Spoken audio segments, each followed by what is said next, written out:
Petrol diesel પર excise duty ઘટવા અંગે નિવેદન, નાયબ મુખ્યમંત્રી હર્ષ સંઘવીની પ્રતિક્રિયા। દુનિયાના અનેક દેશોમાં વધેલા ભાવનો માર જનતા પર નખાયો છે। ક્રૂડ ઓઇલના વધેલા ભાવનો ભાર જનતા પર ન પડે તે માટે આ નિર્ણય લેવાયો। કેન્દ્ર સરકારે 10 રૂપિયા એક્સાઇઝ ડ્યુટી ઘટાડી છે। પીએમ મોદીનો હું ગુજરાતની જનતા વતી આભાર માનું છું, નાયબ મુખ્યમંત્રી હર્ષ સંઘવીનું આ નિવેદન।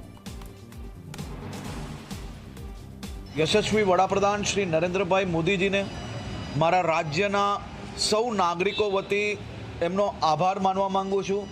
જ્યારે દુનિયાના અલગ અલગ દેશોમાં ક્યાંક પેટ્રોલનો ભાવ ડબલ થઈ ગયો તો ક્યાંક 50% સુધીનો વધારો થયો છે, પરંતુ આપે સામાન્ય માણસોનું રક્ષણ કરવા હેતુ એક્સાઇઝના ટોટલ સીધા જ 10 રૂપિયા આમાં છૂટ આપવી, આનાથી મોટું અમારા માટે કંઈ ના હોઈ શકે। આપ સાહેબનો ખૂબ ખૂબ આભાર રાજ્યના સૌ નાગરિકો વતી।